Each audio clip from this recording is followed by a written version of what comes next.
All the President's Men by Carl Bernstein and Bob Woodward. Beyond laws and institutions, the best known means of preventing corruption in government is a free press. On the night of June 16, 1972, 5 men were arrested for burglary at the Watergate building in Washington, D.C. Wearing business suits, they were carrying rolls of film, cameras, lockpicks, and bugging devices. Though 4 of the men were Cuban American from Miami, the fifth was James McCord, then working as the security manager for Nixon's committee for the re-election of the president.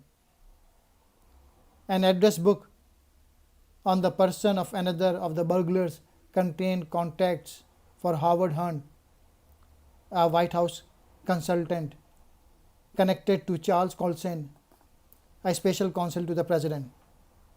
The fact that common burglars did not usually have connections to the White House made the incident fishy from the start. Bob Woodward had only been at the Washington Post for 9 months and was used to writing stories on local police corruption or unsanitary restaurants. So when the city editor called on one Saturday morning asking him to investigate a burglary at the local Democratic Party headquarters, he was not particularly excited until he discovered that it was not the local Democratic office that had been broken into, but the headquarters of the Democratic National Committee in the fancy Watergate office apartment hotel complex.